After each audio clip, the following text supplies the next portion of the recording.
In September of this year, Apple is anticipated to provide information on its next iPhone 15 series. The company typically releases new phones around the same time each year, and the iPhone 14 series replacement is anticipated to be released in around 2 months. The iPhone 15, Plus, Pro, and Pro Max will likely be among the 4 models shown at this year's event. The regular variants, though, are what we'll be looking at in this article. According to the leaks thus far, the iPhone 15 and its Plus counterpart will get 3 significant advancements from its forerunners. The regular iPhone 15 series models, according to leaks thus far, will have Apple's new Dynamic Island feature. This indicates that the punch-hole display design will be used in the flagship phone.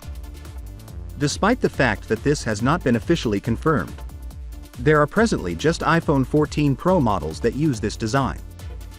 However, there has been a rumor going around for some time that this may alter this year. The company was harshly criticized last year for using the same design on regular models for years, so this will also help Apple distinguish the current version from earlier models.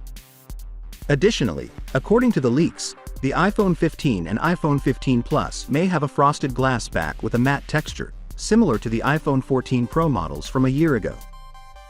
According to reports, the regular models have 48-megapixel back cameras, much as the Pro models of the iPhone 14 series.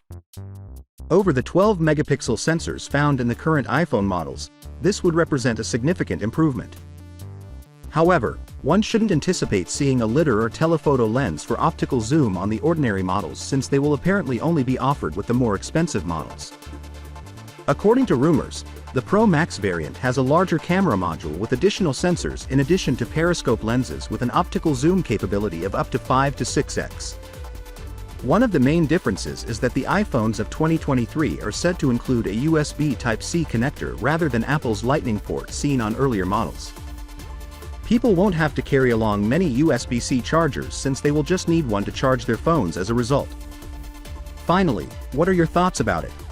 So with that being said, let me know your thought in the comment below, and if you are new here, please subscribe. Peace out.